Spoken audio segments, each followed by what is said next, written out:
मोक्ष यानी वर्तमान क्षण में आना। आपने ये शब्द अब तक लाखों बार सुना होगा। आप ये भी जानते हैं कि ये कुछ बहुत दूर की बात है। ये कुछ ऐसा है जिसे आप आसानी से हासिल नहीं कर सकते, कम से कम इस जीवन में तो नहीं। अगर आपने अलग अलग धार्मिक ग्रंथों को पढ़ा या सुना है तो आपको पता होगा कि मोक्ष पाने के बारे में सोचने से पहले भी आपको 1000 बार मरना और फिर से जन्म लेना होगा। क्या होगा अगर मैं आपसे कहूं कि आप अभी इसी पल ज्ञान प्राप्त कर सकते हैं, इसी क्षण में। आपने यह भी सुना होगा कि इसी क्षण में होना ही ज्ञान प्राप्त करना है, मोक्ष को पा जाना है। तो मैं आपको बताने जा रहा हूं कि इस क्षण में कैसे आना है, इसी क्षण। तो अगर हम वर्तमान क्षण में आना चाहते हैं तो हम भी जानते हैं कि हम अभी इस समय इस क्षण में नहीं हैं।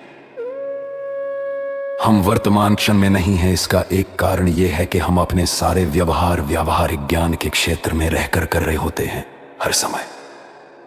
व्यावहारिक ज्ञान का मतलब है याददाश्त, अनुभव, मापना और तौलना।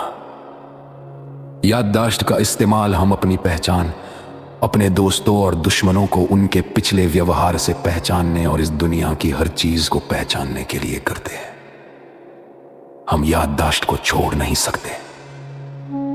हम अनुभव को दुनिया में जीने के लिए करते हैं, जैसे खतरों और दुश्मनों से डरना, मुश्किलों से भागना या अपने प्रियजनों की देखभाल करना या रोजमर्रा की जिंदगी आराम से जीना। अगर हम अपने जिंदगी सामान्य रूप से जीना चाहते हैं तो हम अपने सभी अनुभवों को भूल नहीं सकते। मापने और तौलने का इस्तेमाल हम हर पल अनजाने करते हैं। क्या अच्छा है, बुरा है, छोटा है, बड़ा है, सुस्त है, चमकदार है, भारी है, हल्का है, वगैरह वगैरह। हम तुलना करना बंद नहीं कर सकते।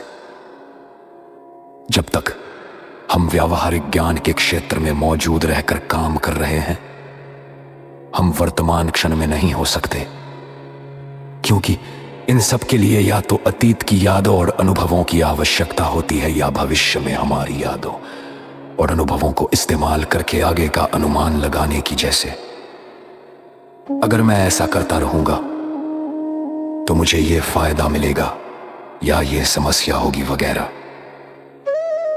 और हम ये भी जानते हैं कि हम अपने ज्ञान का इस्तेमाल किए बिना काम नहीं कर सकते, जो कि याददाश्त, अनुभव, नापना और तौलना है। तो हम क्या करें? कैसे इसी क्षण, इसी पल में ही बस रह जाएं? ना भूत ना भविष्य, सिर्फ वर्तमान। कुछ समझ आया? ना भविष्य।